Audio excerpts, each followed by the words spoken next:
आलमी मुबल्लिग़ इस्लाम, आलमी मुबल्लिग़ हुब्बे रिसालत मआब, आलमी मुबल्लिग़ हुब्बे सहाबा, आलमी मुबल्लिग़ हुब्बे अहले बैत, जो अल्हम्दुलिल्लाह पूरी दुनिया में शोहरत रखते हैं, पहचान रखते हैं, नाम रखते हैं। इनका नाम हमारी इज्जत बढ़ाता है, इनकी शोहरत, इनकी मकबूलियत मेरी और आपकी इज्जत बढ़ाता है। मोहब्बतों से इस्तकबाल कीजिए। मुल्तमिस हूँ किबला अल्लामा मुफ्ती मोहम्मद अकमल साहब से तशरीफ़ लाएँ और अपने अफकार व ख्यालात का इजहार फरमाइए। एक एहसान अज़ीम और नेमत उज़्मा का तज़किरा किया है, क्योंकि लफ्ज़ मन्ना मिन्नत से निकला है और ये बाएतबार लुग़त दो मानी में मुस्तअमल है। और भी कई मानी हो सकते हैं, लेकिन मारूफ़ दो मानी है, एक एहसान अज़ीम और दूसरा नेमत उज़्मा, बहुत बड़ी नेमत। तो अल्लाह ताला ने इरशाद फरमाया कि ज़रूर बेशक अल्लाह तबारक व तआला ने मोमिनीन पर एहसान अज़ीम फरमाया, या ज़रूर बेशक अल्लाह तबारक व तआला ने मोमिनीन को नेमत उज़्मा अता फरमाई, जबकि एक रसूल उन्हीं में से उनके दरमियान मबऊस फरमाया। वो नबी इनके सामने कुरान पाक की तिलावत फरमाते हैं, इनका तज़किया नफ्स करते हैं और इन्हें किताब और हिकमत सिखाते हैं। इस आयत करीमा में अल्लाह ताला ने अपने हबीब के एहसान को याद दिलाया कि अल्लाह ने तुम पर बहुत बड़ा एहसान किया है। क्या ये सिर्फ़ एक ख़बर है या इस ख़बर में एक पैगाम भी पोशीदा है जो चंद उमूर का मुतकाज़ी है? इस पर हमें गौर करना चाहिए। अगर ये सिर्फ़ एक ख़बर होती कि अल्लाह ताला ने फरमा रहा कि हमने तुम पे एहसान फरमाया, अपने हबीब को तुम्हें अता फरमाया, तब भी बहुत बड़ी बात थी। लेकिन समझदारी का तकाज़ा ये है कि अल्लाह तबारक व तआला का कलाम चूँकि हज़ार हिकमतों पर मुश्तमिल होता है, तो उन हिकमतों की भी तलाश की जाए जो इस ख़बर के पीछे पोशीदा हैं, जिनमें से हर हिकमत किसी चीज़ का तकाज़ा भी कर रही है।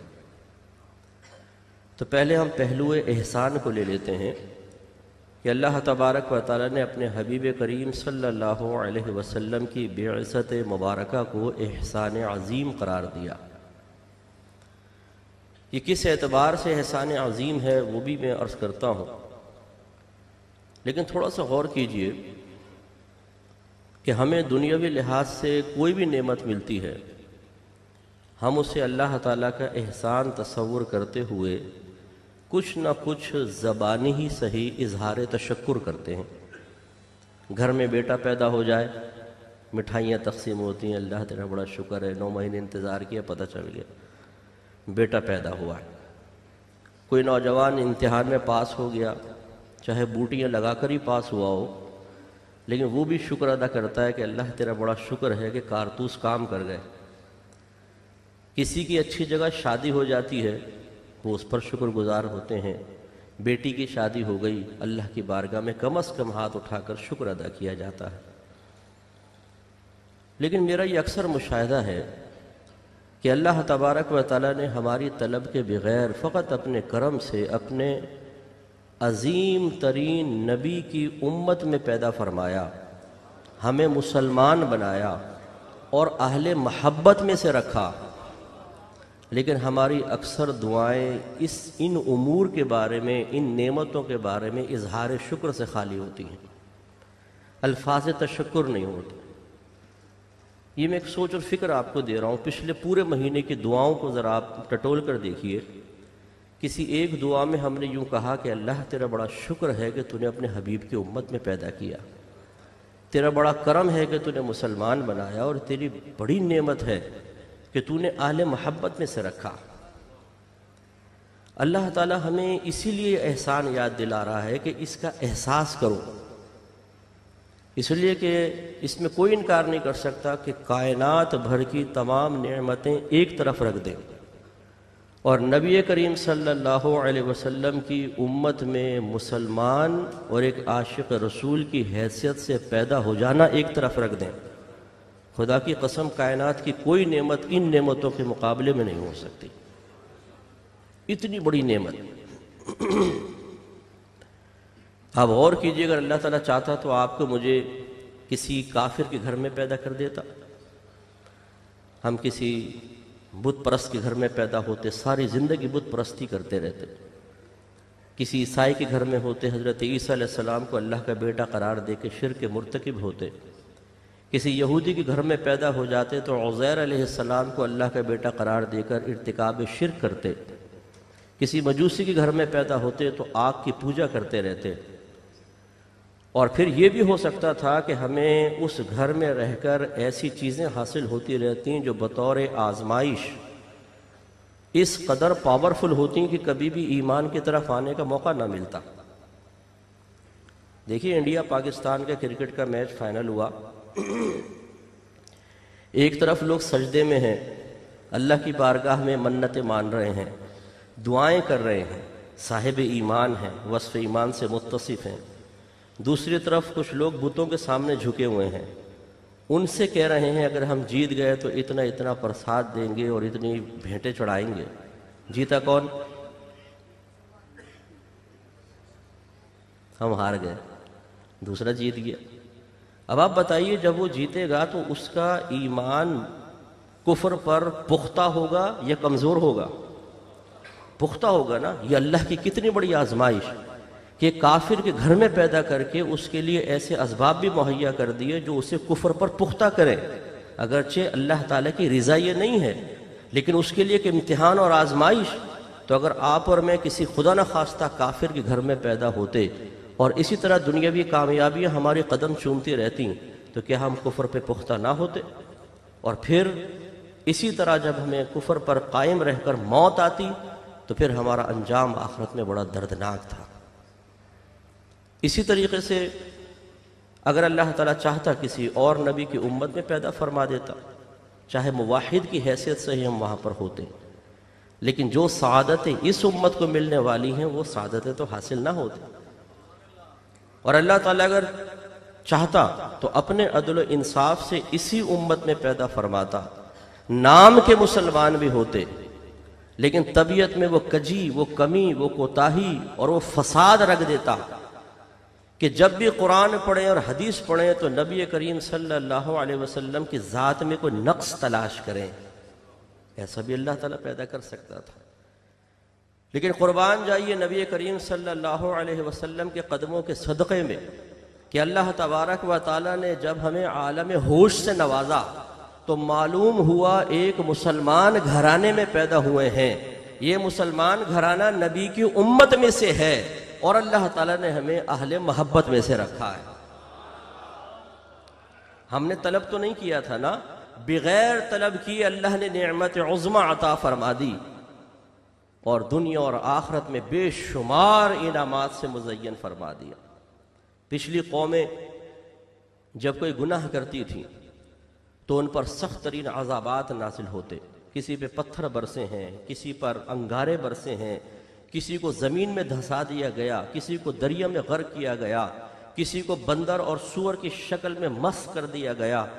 कभी हुक्म हुआ कि तुम्हारे गुनाह का कफ़ारा यह है कि अपनों को कत्ल करो, मारो एक दूसरे को, यही तुम्हारे लिए आजमाइश है। लेकिन जब इस उम्मत की बारी आई, इसमें चरसी भी हैं, मवाली भी हैं, जानी भी हैं और बुरे अफ़आल करने वाले भी हैं, लेकिन अल्लाह तबारक व तआला ने जब अपने हबीब की उम्मत में पैदा फरमा दिया तो इन तमाम अज़ाबात से दूर फरमाया और ऐलान फरमा दिया, वमा कान अल्लाहु लियुअज़्ज़िबहुम व अंत फ़ीहिम। ए हबीब, ये अल्लाह की शान नहीं कि आप इनके दरमियान मौजूद हों और अल्लाह ताला इनको इज्तिमाई अज़ाब में मुब्तला फरमा दे। और ये वो नेमत है जो मुसलमान के साथ काफिर को भी हासिल है।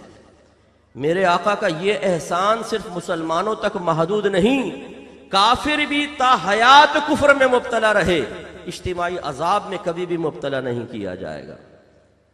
अल्लाह ताला ने इस उम्मत को अजाब से बिल्कुल बेखौफ कर दिया है। क़यामत तक हम पर इज्तिमाई अजाब नहीं आ सकता, सिर्फ मेरे नबी का सदका है। पहले ज़माने में कोई गुनाह करता, रात में छुप कर गुनाह करता, लेकिन सुबह उसके दरवाजे पर वो गुनाह लिख दिया जाता था और साथ में कफ़ारा भी होता था। हाथ काटना है, नाक काटनी है, अगर पेशाब बदन पे लग गया उतनी खाल काटनी होती थी, कपड़े पे पेशाब लग जाता उतना कपड़ा काट कर फेंकना होता था। लेकिन जब इस उम्मत की बारी आई, नबी करीम सल्लल्लाहु अलैहि वसल्लम रहमतुल लिल आलमीन की उम्मत की बारी आई, तो अल्लाह तबारक व तआला ने तौबा के दरवाजे खोल दिए। मेरे आका सल्लल्लाहु अलैहि वसल्लम ने इरशाद फरमाया कि अपने गुनाहों से तौबा करने वाला ऐसा है जैसे उसने गुनाह किया ही नहीं। और एक रिवायत में इरशाद फरमाया जो अपने गुनाहों पर कामिल तौबा कर ले वो ऐसा गुनाहों से पाक व साफ हो जाता है जैसे आज ही अपनी मां के पेट से पैदा हुआ है। ये कितना बड़ा एहसान है अल्लाह तबारक व तआला का। और हम तो बड़े नाकदरे लोग हैं, जो चीज़ मुफ्त में मिल जाती है ना उसकी कदर नहीं होती। सारे महीने कमाते रहें, फिर कोई नेमत खरीद के घर में लेकर आए, उसके एक एक टुकड़े की कदर होती है। और लंगर खाएं जो जितना ज़मीन पे गिर रहा हो उसकी कोई परवाह नहीं होती है, क्योंकि मुफ्त में मिल रहा है। इसी तरीके से जो अल्लाह की नेमत मुफ्त में घर बैठे हासिल हो गई उसकी कोई कदर नहीं है। अगर कदर देखनी हो तो कदर वालों से पूछिए। जब अल्लाह तबारक व तआला ने इस उम्मत के फ़ज़ाइल हज़रत मूसा अलैहिस्सलाम के सामने बयान फरमाए तो मूसा अलैहिस्सलाम आलम वजद में आ गए और अल्लाह ताला की बारगाह में अर्ज़ करी, या रब्बे करीम इस उम्मत को मेरी उम्मत कर दे। अल्लाह ताला ने फरमाया कि नहीं मूसा, ये मेरे हबीब की उम्मत है। और एक रिवायत में है कि जब आपने इस उम्मत के फ़ज़ाइल समाअत फरमाए तो ऐसी कैफियत तारी हुई कि अपने मनसब नबूवत की तरफ से तवज्जो वक्ती तौर पर हटी और अल्लाह की बारगाह में बेख्तियार कह उठे, या रब्बे करीम काश तू मुझे नबी ना बनाता, अपने हबीब की उम्मत में पैदा फरमा देता। एक नबी कह रहा है काश तू मुझे नबी ना बनाता, अपने हबीब की उम्मत में पैदा फरमा देता। और जो उम्मत में पैदा हुए हैं वो दो जुमले भी नहीं कह रहे कि अल्लाह तेरा बड़ा शुक्र है कि तूने अपने हबीब की उम्मत में पैदा किया, बल्कि नाशुक्री का आलम यह है कि कोई कहता है मेरी नाक मोटी क्यों बनाई, मेरे होंठ पतले क्यों कर दिए, मेरा कद छोटा क्यों है, मेरे बाल काबू में नहीं आते, हेयर स्टाइल सेट नहीं होता। कोई तंगदस्ती का शिकवा कर रहा है, कोई मादल्ला इश्क मजाजी में नाकामी को भी अल्लाह तबारक व तआला की गैर मुनसिफाना तकसीम करार दे रहा है। कोई नेमत ना मिले तो शिकवा, कोई नेमत छिन जाए तो शिकवा। अंदाजा करें कितनी बड़ी बेमुरव्वती है कि अल्लाह ताला ने इतनी नेमतें अता फरमाई, उनकी कदर नहीं है जिस नेमत की कमी से बतौर आजमाइश हमें नवाज दिया, उसका सामना करने का मौका दिया, वो शिकवा ज़बान पर आ जाता। किस कदर बुरी बात। तो ये अल्लाह ताला की बहुत बड़ी नेमत है। अल्लाह ने वाकई बिल्कुल दुरुस्त फरमाया कि अल्लाह ताला ने मोमिनीन पर एहसान अजीम फरमाया। और ये सिर्फ दुनिया में नहीं, जब आखिरत में पहुंचेंगे। आज वो शख्स कि जब वो पब्लिक में चला जाए कोई उसको देखता नहीं, वो बाद वक़्त हाथ मिलाना चाहे तो सामने वाला हाथ खींच ले, वो कहीं बैठा हो तो कोई उसकी तरफ तवज्जो ना करे। लेकिन ऐसे ही लोग अगर नबी करीम सल्लल्लाहु अलैहि वसल्लम की उम्मत में हैं तो आपके लिए बिशारत अजीमा है कि एक VVIP प्रोटोकॉल के लिए आप तैयार रहिए। इसलिए कि मेरे आका सल्लल्लाहु अलैहि वसल्लम ने इरशाद फरमाया कि बरोज़े क़ियामत जब तक मैं जन्नत में दाखिल ना हो जाऊं, खुदा की कसम तमाम नबियों पे जन्नत हराम है। और जब तक मेरी सारी उम्मत दाखिल जन्नत ना हो जाए, पिछले तमाम नबियों की उम्मतों पे जन्नत हराम है।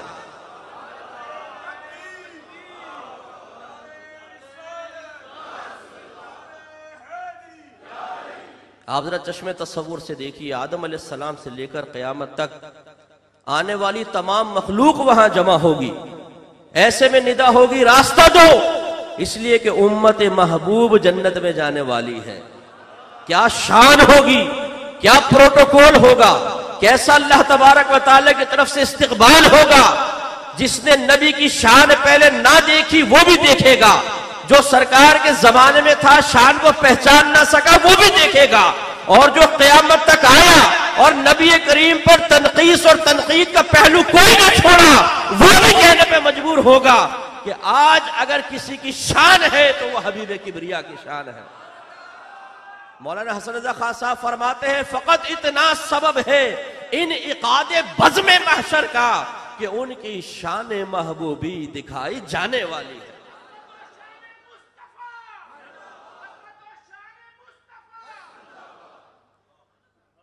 जब ये आयत करीमा नाज़िल हुई वला सौफ युअतीका रब्बुका फतरदा, ए हबीब अन करीब आपका रब आपको इतना अता फरमाएगा फतरदा, आप राजी हो जाएंगे।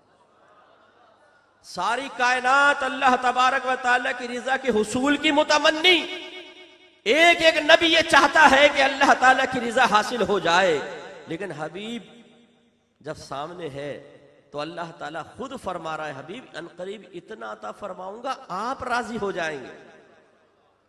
इब्न अब्बास रदी अल्लाह ताला अन्हु मुफस्सिर कुरान इरशाद फरमाते हैं जब ये आयत नाजिल हुई तो नबी करीम सल्लल्लाहु अलैहि वसल्लम ने अल्लाह ताला की बारगाह में अर्ज की या रब्बे करीम अगर यही बात है तो मैं उस वक्त तक राजी ना होऊंगा जब तक मेरी सारी उम्मत दाखिल जन्नत ना हो जाए। हम किस कदर ना कदरे और ना शुक्रे लोग हैं। अल्लाह का शुक्र अदा करें। बताइए अल्लाह ताला का वादा सच्चा है कि झूठा? अल्लाह सच फरमाता है झूठ? क्योंकि हमारा अकीदा तो ये भी नहीं है कि अल्लाह झूठ बोल सकता है, इम्कानात भी खत्म है। अल्लाह ताला हक फरमाता है, उसने वादा कर लिया है ए हबीब अनकरीब आपको इतना अता फरमाऊंगा कि आप राजी हो जाएंगे, तो वो जरूर अता फरमाएगा। और हमारे नबी सच कहते हैं कि झूठ? जो वादा करते हैं पूरा करते हैं कि नहीं? तो बस हमारे नबी ने फरमा दिया ए रब मैं उस वक्त तक राजी ना होऊंगा जब तक ये सारे दाखिले जन्नत ना हो जाए। बताइए जन्नत की जमानत मिल गई कि नहीं मिल गई? ईमान बचाना है, गुस्ताखाने रसूल से दूर रहिए, बदमज़हब से दूर रहिए, चाहे वो मामू हो, चचा हो, ताया हो, इनसे दूर रहकर सरकार के दामन को थाम कर रखे। सरकार का वादा है कि मैदान महशर में उस वक्त तक राजी ना होगा जब तक मेरी सारी उम्मत दाखिल जन्नत ना हो जाए। वादा है मेरे सरकार का, जरूर जन्नत में जाएंगे, जरूर सरकार अपना वादा पूरा फरमाएंगे। कितना बड़ा वादा, कितना बड़ा करम कैसे हासिल हुआ? हम सरकार के उम्मती हैं। ये उम्मती होना कैसे हासिल हुआ? बड़ी तहज्जुदें पड़ी थी, दुआएं मांगी थी, सदकात किए थे? नहीं, आंख खुली है और होश में आए तो मां ने बताया बेटा मुबारक हो तू मोहम्मदी है। जरा बड़े हुए तो बताया गया तू आशिक रसूल है। अब ये नाकदरी है कि इसके लिए इज़हार तशक्कुर भी ना किया जाए। जब मेरे सरकार सल्लल्लाहु अलैहि वसल्लम सफर मेराज पर तशरीफ ले गए, सिदरतुल मुंतहा पर पहुंचे। सिदरा एक दरख्त का नाम है और उसे मुंतहा इसलिए कहते हैं कि वहां पर तमाम चीजों की इंतहा हो जाती है, उसके आगे कोई भी नहीं जा सकता। मकाम इंतहा को मुंतहा कहते हैं। चुनाचे जब जिब्रील अमीन सरकार के साथ वहां तक पहुंचे हैं तो अर्ज की या रसूलल्लाह सल्लल्लाहु अलैहि वसल्लम अब अगर एक कदम भी आगे बढ़ूंगा तो जलकर हलाक हो जाऊं। ये कौन कह रहा है? जिब्रील अमीन, जो बिल इत्तिफाक नूरी मखलूक है, वो नूर से पैदा किए गए हैं। वो नूर एक बशर से कह रहा है। हमारा अकीदा है हर नबी बशर है, जो नबी की बशरियत का इनकार करे वो काफिर है। जिब्रील अमीन कह रहे हैं, एक नूरी मखलूक कह रही है अब एक कदम भी आगे बढ़ूंगा तो जलकर हलाक हो जाऊंगा, क्योंकि अगरचे नूर हूं लेकिन आगे नूरानियत इतनी जलवागर है और इतनी ज्यादा गर्म है और इतनी तजल्ली वाली है कि एक कदम भी आगे बढ़ूंगा तो हलाक हो जाऊंगा। लेकिन ये बशर ये नहीं कहता कि जिब्रील जब तुम हलाक हो जाओगे तो मैं तो बदरजा औला हलाक हो जाऊंगा। नहीं, इसलिए कि पहले ही खबर दे चुके हैं। पूछा गया या रसूलल्लाह अल्लाह ताला ने सबसे पहले किस चीज को पैदा फरमाया? इरशाद फरमाया अल्लाह ने सबसे पहले तुम्हारे नबी के नूर को पैदा फरमाया। हम मुसलमानों का अकीदा है कि हमारे नबी करीम सल्लल्लाहु अलैहि वसल्लम अपनी असल के एतबार से नूर है और फिर ये नूर लिबास बशरियत में दुनिया में तशरीफ लाया। जब बशरियत गालिब आई तो ब्लड भी निकला है, चोट भी लगी है, तकलीफ भी हुई है, खाए भी है, पीते भी हैं, शादियां भी की हैं, बच्चे भी पैदा हुए हैं। और जब नूरानियत की जलवागरी हुई है तो जिब्रील पीछे रह गए और नबी करीम आगे बढ़ते चले गए। अगर सिर्फ बशरियत होती तो जल के खाक हो जाता। और मेरे आका सल्लल्लाहु अलैहि वसल्लम, मोहम्मद एक जात का नाम है, जात। लेकिन इस हदीस से पता चलता है कि जब जात के साथ किसी का ताल्लुक हो जाए तो जो बरक़ात, जो इनामात, जो अल्लाह ताला के लुत्फ़ व करम उस जात के साथ होते हैं, ताल्लुक रखने वाली चीज के लिए भी होते हैं। सरकार ने लिबास पहना हुआ है, लिबास नबी नहीं है, लिबास की असल नूर नहीं है, लिबास में वक्ती तौर पे भी नूरानियत की जलवागरी नहीं है, लेकिन जिसमें मुस्तफा से मस है तो जैसे जिस्म जलने से महफूज रहा, आपका लिबास भी महफूज रहा। और जब एक लिबास बेजान चीज सरकार की निस्बत से जलने से महफूज रही तो फिर ये उम्मत ही कैसे सरकार का जल सकता है। इंशाअल्लाह इसे भी अल्लाह महफूज फरमाएगा। या रसूलल्लाह आगे बढ़ूंगा जलकर हलाक हो जाऊंगा। सरकार ने शाद फरमाया कि जिब्राइल, अगर कोई हाजत है तो पेश करो, हम अल्लाह की बारगाह में पेश कर दें। अगर कोई हाजत है हमें बताओ, अल्लाह की बारगाह में पेश कर देते हैं। दृष्टि पड़ लीजिए, फिर मैं बात आपको अर्ज करता हूं।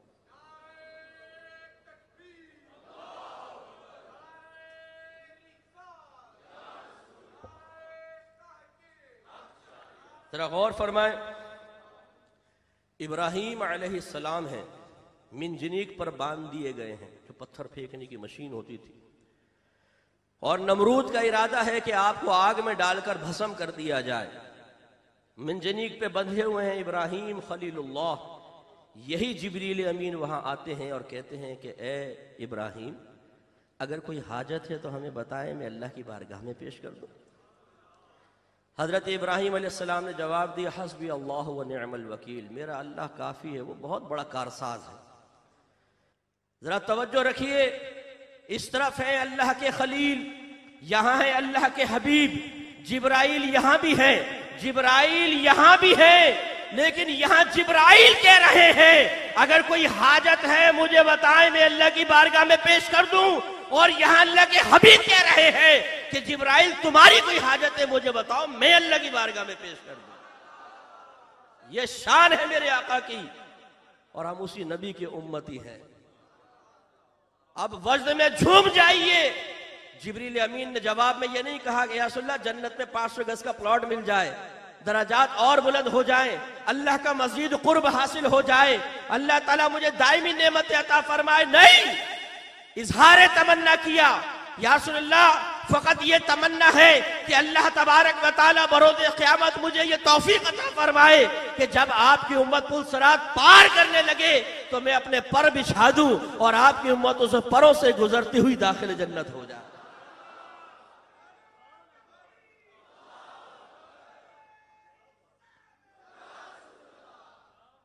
मेरे जो यंगस्टर्स यहां बैठे हुए नौजवानों, जरा गौर करें, आप किस कदर कीमती है और आपकी ये कदर कीमत नबी के कदमों के जर्रे की बरकत से है।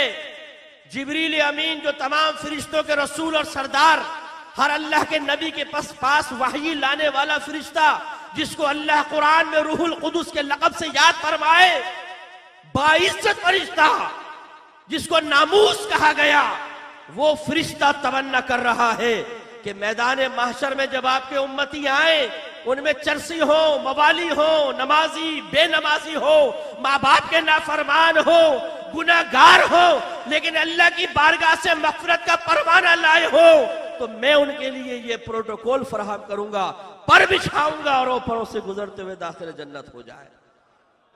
अल्लाह मुझे ये तौफीक दे दे। देखिए, आप बैठे हुए हो, हाथ रखा हो, कोई आपके हाथ पे पैर रख दे तो गलती से भी रख दे तो एक मरतबा तो मुबारक निगाहों से घूर के देखेंगे जी माजरत चाहता हूं, ठीक है देख के जा अंधा हो गया क्या। और अगर कोई जानबूझ के रख दे तो हमें क्यों बुरा महसूस होता है। तकलीफ अपने मकाम पर एक एहसास ज़िल्लत है। ज़रा गौर कीजिए, जिब्रील अमीन ने अपने लिए इज्जत के दरवाजे कैसे खोले हैं। जिब्रील अमीन पर बिछाएं और उनको परों को रोनता हुआ कोई चलता हुआ दाखिले जन्नत हो जाए, इसमें बज़ाहिर जिब्रील अमीन के लिए इज्जत का पहलू है या बज़ाहिर कहा मैंने, बज़ाहिर। इसका मतलब यह है कि जिब्रील अमीन भी हमारी कदर कीमत जानते हैं। उन्हें मालूम है कि ये उम्मत अल्लाह के हबीब की उम्मत है और हबीब अल्लाह का महबूब है और महबूब का महबूब भी महबूब होता है और महबूब के सामने इजहार जिल्लत भी किया जाए तो अल्लाह मकाम इज्जत अता फरमा देता है। इसीलिए बुजुर्गान दीन ने फरमाया कि उलमा हो, बाअमल मशाइख हो, उनके सामने इजहार जिल्लत करो, आजिज़ी का इजहार करो, अल्लाह ताला तुम्हें इज्जतों से नवाजेगा। लेकिन कुर्बान जाइए मेरे आका नेमत इमाम अहले सुन्नत मुजद्दिद दीन व मिल्लत परवाना शमअ रिसालत अज़ीमुल बरकत अज़ीमुल मर्तबा शाह अहमद रज़ा खान अला रहमतुर रहमान के आपने एक शेर में हमें बड़े प्यारे अंदाज से समझाने की कोशिश फरमाई कि है लोगों जरा गौर करो, जब जिब्रील अमीन अपनी हाजत की तकमील के सिलसिले में हमारे नबी के मोहताज हैं तो हमें क्या जरूरत है कि मैदान महशर में इनके पर का एहसान ले। तो सरकार की बारगाह में इस्तिगासा करते हुए कहते हैं कि पुल से उतारो राह गुजर को खबर ना हो। या रसूलल्लाह, पुल से उतारो राह गुजर को खबर ना हो, जिब्रील पर बिछाए तो पर को खबर ना हो। ऐसा गुजार दीजिए कि जिब्रील पर बिछाकर रखें और कहा जाए जिब्रील अपने पर समेटो, इसलिए कि हमारा हबीब अपने दामन में छुपा के उम्मत को तो पहले ही जन्नत में ले गया। हम वो इज्जत वाले हैं जिनके लिए जिब्रील अमीन अपने पर बिछाएं। बताइए हमारी कितनी कदर कीमत है। क्या अल्लाह ने हक नहीं फरमाया कि जरूर बेशक अल्लाह ने इन मोमिनीन पर एहसान फरमाया कि एक रसूल उन्हीं में से उनके दरमियान मबऊस फरमा दिया। जब सरकार पैदा हुए हैं, नन्हे नन्हे बज़ाहिर लम्हाए मुबारका हैं, जुम्बिश कर रहे हैं। याद रखें सरकार पैदा हुए थे ही सजदे में गए थे। शिफा रदी अल्लाह ताला अन्हा कहती है मैंने देखा जैसे ही सरकार पैदा हुए सबसे पहले मेरे हाथों में तशरीफ लाए, मैंने इनको जमीन पर रखा तो मैंने देखा कि अल्लाह के हबीब ने सजदा किया है। ऐ नौजवानों, आज हम अल्लाह की बारगाह में 5 वक्त सजदा करने के लिए तैयार नहीं है। सर भारी हो जाता है, जिस्म भारी हो जाता है, तकलीफ महसूस होती है। हालांकि आकिल है, बालिग मुकल्लफ हो चुके हैं, लेकिन मेरे आका की बुलुगत शऊर का आलम देखिए कि अभी पैदा हुए हैं और अल्लाह की बारगाह में सजदा रेज है, लम्हाए मुबारक जुम्बिश कर रहे हैं। सुना गया तो आवाज आई रब्बी हबली उम्मती, ए अल्लाह मेरी उम्मत को मेरे हवाले कर दो। और जब वफात का वक्त आया तब भी लम्हाए मुबारक में जुम्बिश है। सुना गया आवाज बिल्कुल वही है जो इब्तिदा में थी, रब्बी हबली उम्मती, ए अल्लाह मेरी उम्मत को मेरे हवाले कर। उलमा यहां एक बड़ा नफीस नुक्ता बयान फरमाते हैं कि अल्लाह ताला है अरहमुर राहिमीन और हमारे नबी हैं रहमतुल लिल आलमीन। और यकीनन अल्लाह ताला की रहमत हमारे नबी की रहमत से ज्यादा है। हम नबी की तारीफ जरूर करते हैं लेकिन वो मुबालगा नहीं कि माज़ल्ला सुम्मा माज़ल्ला अल्लाह से आगे ले जाएं। अल्लाह हमारा रब रब है, उसकी जात और सिफात का कोई मुकाबिल नहीं। अल्लाह के नबी की रहमत यकीनन नबी की रहमत से बढ़कर है। तो सरकार ने ये क्यों नहीं कहा कि अल्लाह ताला मेरी उम्मत को अपनी आगोश रहमत में ले ले? अपने बारे में फरमाया मेरी उम्मत को मेरे हवाले कर दो। इसका जवाब देते हुए उलमा फरमाते हैं बात दरअसल ये है कि यकीनन अल्लाह की रहमत नबी करीम सल्लल्लाहु अलैहि वसल्लम की रहमत से कहीं ज्यादा है, कोई मुकाबला नहीं। लेकिन अगर अल्लाह रहमान और रहीम है तो कहार और जब्बार भी है और शान बेनियाजी भी रखता है। ये हो सकता है सरकार की उम्मत अल्लाह के दामन रहमत से लिपटती तो कहारियत जब्बारियत गालिब आ जाती तो अजाब के दरवाजे भी खुल सकते थे। लेकिन जब सरकार को देखा जाए तो रहमत ही रहमत है, यहां जलालो अजाब है ही नहीं। तो जो सरकार के दामन में आ जाएगा वो जरूर बख्शा जाएगा और जन्नत में जाएगा। लिहाजा ये तमन्ना की अल्लाह ताला मेरी उम्मत को मेरे हवाले कर। जो न भूला हम गरीबों को रजा, याद उसकी अपनी आदत कीजिए। मेरे आका हमें किसी टाइम नहीं भूले हैं, ना भूलेंगे। अनस बिन मालिक रदी अल्लाह ताला अन्हु कहते हैं, मैंने सरकार से पूछा, या रसूल अल्लाह, मैदान महशर में तो बहुत इज्तिहाम होगा, मैं आपको कहां तलाश करूं? सरकार ने शायद फरमाया पुल सिरात पर आ जाना। अर्ज की वहां ना पाऊं तो? फरमाया मीजान पर आ जाना। अर्ज की अगर वहां भी ना पाऊं तो? फरमाया हौज़े कौसर पर आ जाना। अर्ज की वहां भी ना पाऊं तो? फरमाया इन 3 मकाम में से किसी एक मकाम पर तुम मुझे जरूर पाओ। उलमा फरमाते हैं क्यों इन 3 मकाम पे? क्यों? क्या पुल सिरात पर इसलिए सरकार होंगे कि खुद पार होना है? नहीं। क्या मीजान पे इसलिए खड़े होंगे कि आपका नाम है माल तोला जाना है? नहीं। हौज़े कौसर पे इसलिए खड़े होंगे कि आपको प्यास लग रही होगी? नहीं। बल्कि फरमाया जब आप मुलाहिजा फरमाएंगे आपका कोई उम्मती पुल सिरात पार कर रहा है और लड़खड़ाने लगा है तो रहमत जोश में आएगी। माँ दूर है, बाप दूर है, दोस्त अहबाब दूर है, लेकिन अल्लाह के हबीब तड़प कर आगे बढ़ेंगे, उसका हाथ पकड़ेंगे, उसको पुल सिरात से पार करवा देंगे। फिर मुलाहिजा फरमाएंगे कोई तराजू पे खड़ा कांप रहा है, चेहरे का रंग फक है, अजाब और अल्लाह ताला की रहमत के दरमियान बड़ा बेचैन और परेशान है कि आज क्या फैसला होता है। हबीब फौरन वहां पहुंचेंगे, उसका नेकियों का पलड़ा भारी करके हर खौफ से बेनियाज कर देंगे।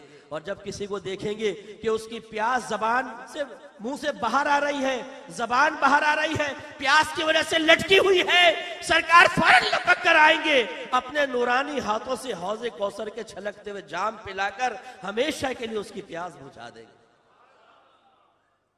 माँ दूर होगी, बाप दूर होगा। याद रखें, आज जिन चरसी मवाली बेनमाजी दोस्तों के लिए इंसान अल्लाह के नबी को छोड़ रहा है, कल वो पछताएगा।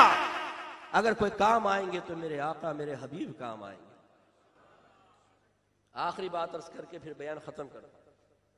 मैदान महशर होगा, हिसाब व किताब शुरू नहीं हो रहा होगा, कुफ्फार पसीने में डुबकियां खा रहे होंगे, लोग इंतहाई इस्तिराब में होंगे, आपस में कहेंगे क्या ऐसा करें कि हिसाब व किताब शुरू हो जाए। उनमें से एक समझदार कहेगा ऐसा करते हैं कि आदम अलैहिस्सलाम के पास चलते हैं, अबुल बशर हैं, तमाम इंसानों के बाप हैं, उनसे कहेंगे वो हमारी सिफारिश करें। ये मजमा चलता हुआ आदम अलैहिस्सलाम के पास आके गुजारिश करेगा, हुजूर सिफारिश। आप फरमाएंगे आज ये मनसब मेरे पास नहीं है, तुम ऐसा करो नूह के पास जाओ।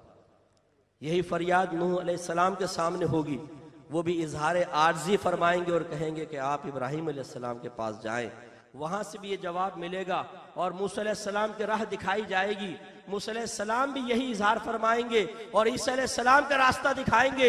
ईसा अलैहिस्सलाम के सामने पहुंचेंगे, वो भी इजहार आजिज़ी करेंगे, लेकिन एक जुमला रूह अफ़ज़ा होगा, एक जुमला तसल्ली बख्श होगा। वो फरमाएंगे आज अगर कोई तुम्हारी सिफारिश कर सकता है तो वो अल्लाह के हबीब मोहम्मद सल्लल्लाहु अलैहि वसल्लम है, उनकी बारगाह में जाओ। सारे वहां पहुंचेंगे, या रसूलल्लाह करम, या रसूलल्लाह करम। सरकार जवाब में ये नहीं कहेंगे जिसका नाम मोहम्मद और अहमद हो वो किस चीज का इख्तियार रखता है। मोहम्मद तो मुश्किल कुशा हो ही नहीं सकता है, डायरेक्ट अल्लाह से मांगो। यहां पर भी आगे तुम लोगों ने शिर्क को ना छोड़ा, दुनिया में भी शिर्क करते रहे, यहां भी शिर्क कर रहे हो। तुम्हें तौहीद का दर्स देता रहा, आज भी अल्लाह को छोड़कर मेरे पास आ गए हो। नहीं, इसलिए कि ये मुसलमानों का अकीदा नहीं है, ये अल्लाह के नबी का दिया हुआ अकीदा नहीं है। हमारा अकीदा वो है जो अल्लाह के नबी प्रैक्टिकली तौर पे मैदान माशर में दिखाएंगे। सरकार फरमाते मैं सजदे में चला जाऊंगा, अल्लाह ताला बड़े प्यार और मोहब्बत से फरमाएगा इरफा रासका या मोहम्मद, ए मोहम्मद अपना सर उठाइए, सल तो आप सवाल कीजिए आपको अता किया जाएगा, इश्फा तो शफा आप शफात करें आपकी शफात कबूल की जाएगी। ए हबीब आप दिल छोटा ना करें, आप इजहार शफाअत तो करें। सरकार शफाअत करेंगे और हिसाब व किताब का सिलसिला शुरू हो जाएगा। जरा गौर फरमाएं, उलमा फरमाते हैं मैदान महशर में क्या नफ्स बहकाने वाला होगा? मौजूद होगा, बहकाने की हिम्मत नहीं होगी। मेरी वालिदा ने फरमाया, जब सरकार ने इरशाद फरमाया मैदान महशर में सब बरहाना पा बरहाना बदन पहुंचेंगे, तो मेरी वालिदा सईदा आयशा सिद्दीक़ा रज़ियल्लाहु ताला अन्हा ने अर्ज़ किया, रसूलल्लाह वो तो बड़ा शर्म का मामला होगा कि एक दूसरे को देखेंगे। सरकार ने फरमाया, आयशा ऐसा नहीं है, मैदान महशर का मंजर इतना हौलनाक है कि किसी को ये फुर्सत नहीं होगी कि वो दूसरे को देखे, सबकी निगाहें ऊपर उठी हुई होंगी। लेकिन ये बता दूं कि अंबिया अलैहिस्सलाम अल्लाह के जो सालिहीन बंदे हैं वो लिबास के साथ ही होंगे, ये अवाम का मामला है। लेकिन फिर भी सरकार ने फरमाया नफ्स को कहां फुर्सत, खौफ और दहशत में मुब्तला होगा। और उलमा फरमाते हैं शैतान तो बिल्कुल बंद पड़ा होगा, जंजीरों में जकड़ा हुआ होगा। तो फिर इन लोगों के दिल में इस ख्याल को कौन डालेगा कि हमें सिफारिश के लिए किसी नबी के पास जाना चाहिए? जवाब देते हैं सिर्फ एक ज़ात, अल्लाह ताला। अल्लाह इनके दिल में डालेगा कि आदम के पास जाओ। ख्याल डालने वाला कौन है? अल्लाह ताला। आदम के पास जाओ। अल्लाह ताला ने यह ख्याल क्यों नहीं डाला मुझसे मांगो? डायरेक्ट डलवा देता, मांगो, इसलिए कि वो तो पहले ही मांग रहे थे, ए अल्लाह करम कर दे, करम कर दे। कोई दुआ मकबूल नहीं हो रही थी, तो आदम अलैहिस्सलाम के पास भेजा। सवाल पैदा हुआ, जब इतना लंबा राउंड लगवाकर अपने हबीब के पास ही भिजवाना था तो डायरेक्ट दिल में हबीब का ख्याल डाल देता। तो फरमाया कि वजह इसकी ये है कि कुछ लोग सरकार से पहले गुजरे, सरकार की शान ना देख सके, कुछ सामने थे आपको पहचान ना सके, और कुछ ने क़यामत तक आना था, उन्होंने भी सरकार को ना देखा ना शान को सही तरह पहचान सके। अल्लाह ताला को मंजूर ये होगा कि पहले वाले, सामने वाले, बाद में आने वाले आज एक साथ देख लें कि अगर अल्लाह की बारगाह में किसी का मकाम मर्तबा है तो वो हमारे हबीब है। अव्वलून आखिरून देखकर सरकार की शान को देखकर अशश कर उठेंगे, और हम उसी नबी के उम्मती हैं। अल्लाह ने हमें उसी हबीब की उम्मत में पैदा फरमाया।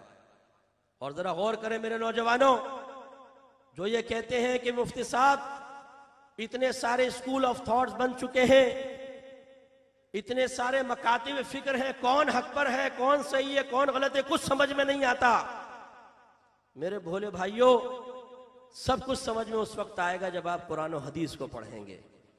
इसी आयत से देखें, जो ये कहता है कि या रसूलल्लाह कहना शिर्क है, वो मैदान महशर में सबसे पहले नारा लगाएगा या आदम अल मदद, फिर या नूह अल मदद, फिर या इब्राहिम अल मदद, फिर या मूसा अल मदद, फिर या ईसा अल मदद, और आखिर में कहना पड़ेगा या रसूल अल्लाह अल मदद।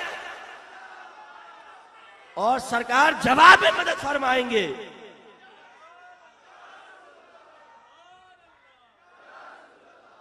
इसलिए मेरे आका नेमत फरमाते हैं, आज ले इनकी पनाह, आज मदद मांग इनसे, आज ले इनकी पनाह, आज मदद मांग इनसे, फिर न मानेंगे क़यामत में अगर मान गया। शेर देखें कितना प्यारा है, फिर न मानेंगे क़यामत में अगर मान गया। यानी बाज वहां पे भी ऐसे खबीस होंगे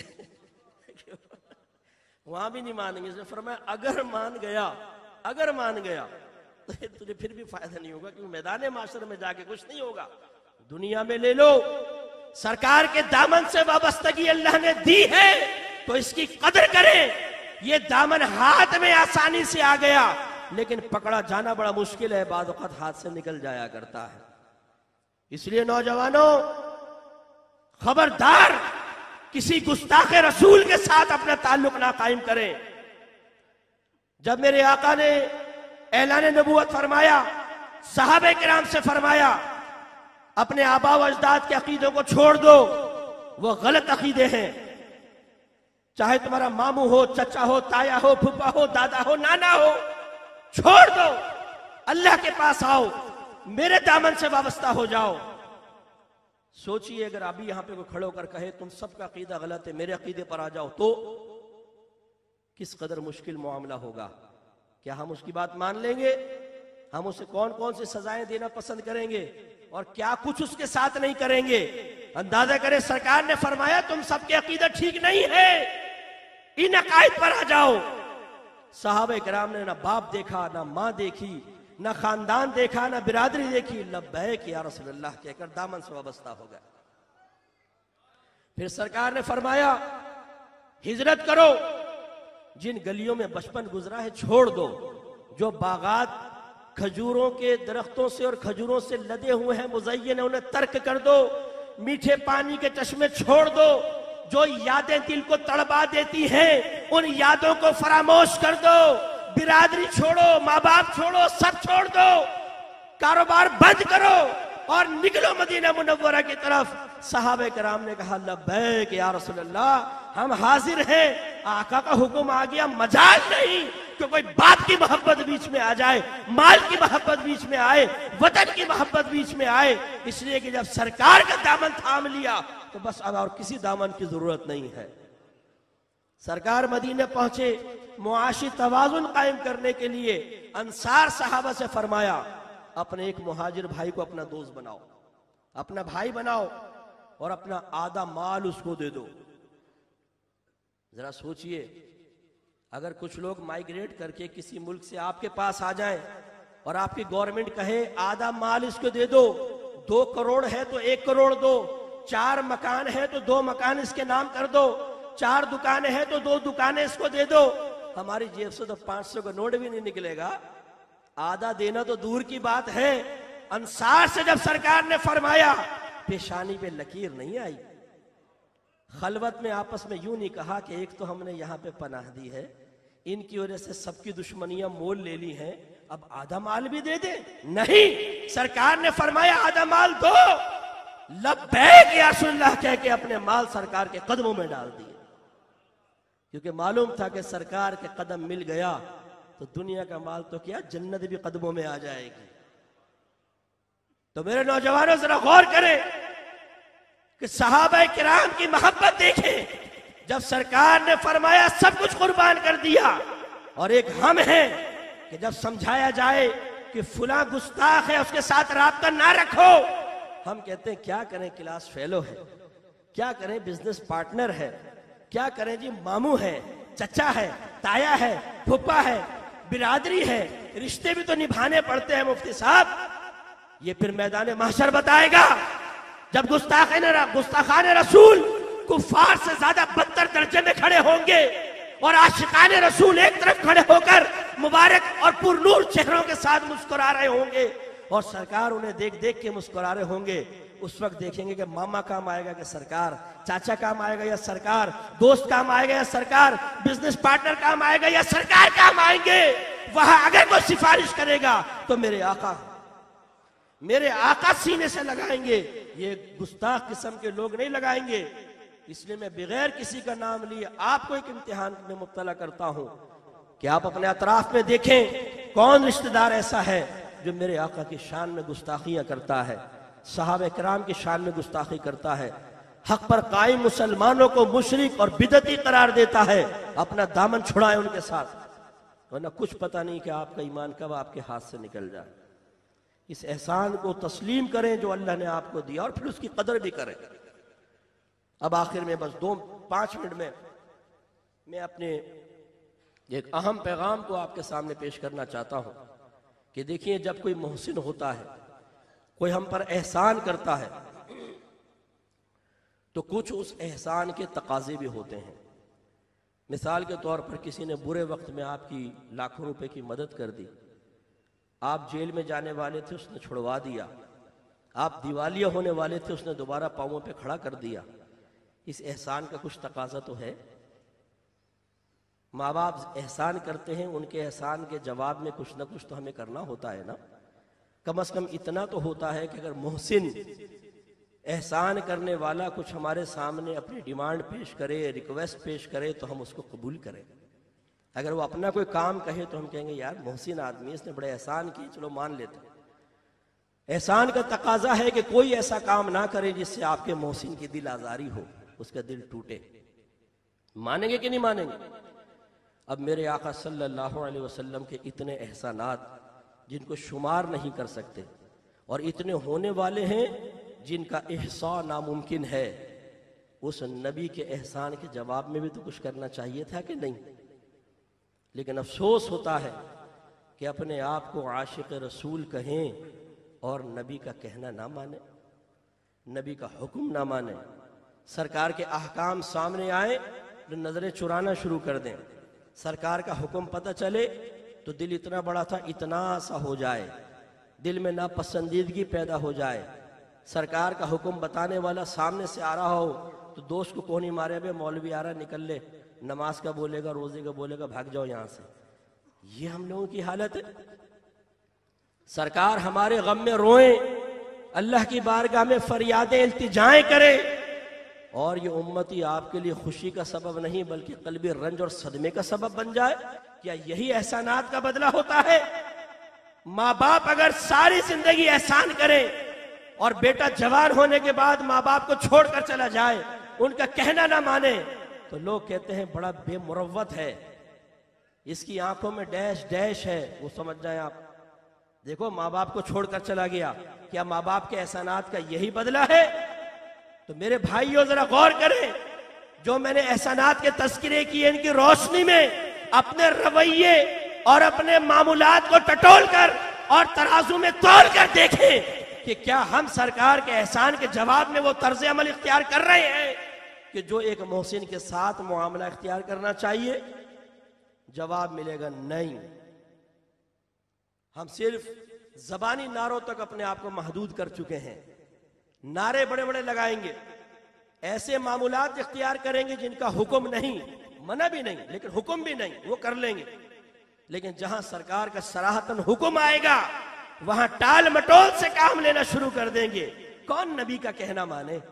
नबी का हुक्म सामने आया, यार ठीक है कर लेंगे कर लेंगे, या रसूलल्लाह आपसे मोहब्बत बहुत है लेकिन अभी आपका हुक्म नहीं मान सकते, अभी दोस्त हैं, बीवी है, बच्चे हैं, माँ बाप हैं, नफ्स भी तो है, शैतान भी तो है, सोचेंगे आपका हुक्म पूरा करते हुए। अफसोस सद अफसोस। तो मेरे प्यारे भाइयों, सहाबा किराम सबसे बड़े आशिक रसूल थे या नहीं थे? तो कोई ना कोई उनमें एक अलामत तो होगी, 2 अलामतें, 3 अलामतें। मैं सबसे बड़ी अलामत आपको अर्ज करता हूं कि वो नबी करीम के इताअत गुजार थे। सरकार की जबान से हुक्म निकलता था, अल्फाज पूरे नहीं हो पाते थे, सहाबा किराम अमल शुरू कर दिया करते थे। वो हैं आशिक रसूल। एक हम हैं आशिकान रसूल, गुलामान रसूल। गुलाम की हालत यह है कि आका कहे नमाज पढ़ो पढ़ लेंगे, आका कहे फुला काम करो कर लेंगे। ये ऐसा गुलाम होता है? ऐसे आशिक होते हैं? आपका एक दोस्त ये कहे यार तुझ पे मेरी जान कुर्बान, माल कुर्बान, बीवी कुर्बान, बच्चे कुर्बान, सब कुछ कुर्बान। आप कहें अच्छा है, ऐसा दोस्त है? हाँ बिल्कुल। आप कहें अच्छा 50 रुपए तो दे, और वो कहे कंगले पिछड़। आप कह यार खाना तो खिला दे, भूख लग रही है। भाई यहाँ कहाँ सैलानी वेलफेयर पे चला जाओ, वहाँ खा ले। यार थोड़ा सा मुझे मदद की जरूरत है। अरे भाई पिछड़ यार, तो क्या मुफ्ता पीछे लग गया। आपके यार मेरे पास बैठ बातें करने को दिल चाह रहा है। वो कहे नहीं यार मैं तो फुला के पास जा रहा हूँ, और वो आपका दुश्मन हो, और ये सब मामलात करके कहे एक बात बताऊं, तुझसे मोहब्बत बहुत है, तुझ पे मेरी जान कुर्बान, माल कुर्बान, सब कुछ कुर्बान। तो आप यकीनन 100 रुपए का नोट निकाल कर देंगे उसके इस जज्बे पर। क्या कहेंगे आप उसको? क्या उसकी बात का यकीन करेंगे आप? क्या उससे दोबारा मिलना पसंद करेंगे? आप कहेंगे भाई बड़ा फ्रॉडिया है, तो जबान से बोल रहा है, खातिर अमल तो ऐसा है ही नहीं। तो बड़ी माजरत के साथ हम अपने आप को आशिक कहते हैं, हम नबी का गुलाम कहते हैं, दावा बहुत बड़ा है। क्या उसके तकाजे के मुताबिक अमल भी कर रहे हैं? जिस तरह जबानी दावा दोस्त करे, जब तक उसके मुताबिक अमल ना करे आप मुतमईन नहीं होते, तो हम ये कैसे जहन बना लेते हैं कि नबी का कहना ना माने, नबी की मोहब्बत के तकाजे के मुताबिक अमल ना करें और सरकार हमसे राजी हो जाए। मैं ये नहीं कह रहा हूं कि वो राजी नहीं होंगे, ये मेरे सरकार की मर्जी है। मैं तो आपको एक इम्तिहान दे रहा हूं, अपना इम्तिहान लेने की दावत दे रहा हूं कि हमें गौर करना चाहिए कि हमारा रवैया दुरुस्त है या नहीं। हमारा रवैया दुरुस्त है तो सरकार हमसे राजी हो जाए। मैं ये नहीं कह रहा हूं कि वो राजी नहीं होंगे, ये मेरे सरकार की मर्जी है। मैं तो आपको एक इम्तिहान दे रहा हूं, अपना इम्तिहान लेने की दावत दे रहा हूं कि हमें गौर करना चाहिए कि हमारा रवैया दुरुस्त है कि अगर दोस्त हमारा सही तरह कहना ना माने, दोस्ती खत्म। औलाद अगर सही तरह इताअत ना करे, दोस्ती खत्म। लेकिन नबी के साथ जैसा मर्जी रवैया इख्तियार करें, और हम आशिक रसूल भी हैं और गुलामान रसूल भी हैं। दुरूद पढ़ लीजिए, अल्लाहुम्मा सल्ली अला सय्यिदिना मौलाना मुहम्मद व अला आलि सय्यिदिना व मौलाना मुहम्मद व आलि।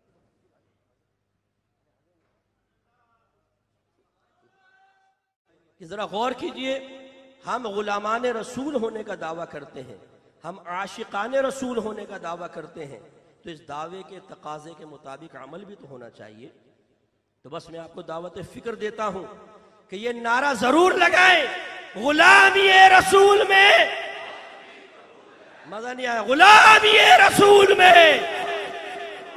तो ये नारा भी लगाए कि गुलामी रसूल में दाढ़ी भी कबूल है, गुलामी रसूल में 5 वक्त नमाज 5 जमात पढ़ना भी कबूल है, गुलामी रसूल में गुनाह छोड़ देना भी कबूल है, गुलामी रसूल में इल्म दीन सीखना भी कबूल है, गुलामी रसूल में फेसबुक पर लड़कियों के अकाउंट डिलीट कर देना भी कबूल है, गुलामी रसूल में माँ बाप की फर्माबरदारी भी कबूल है, गुलामी रसूल में हर बद मजहब से ताल्लुक तोड़ देना भी कबूल है। ये नारा भी लगना चाहिए और इसके तकाजे के मुताबिक अमल होना चाहिए, तो कामयाबी होगी। वाखिरु दावाना अनिल हम्दुलिल्लाहि रब्बिल आलमीन।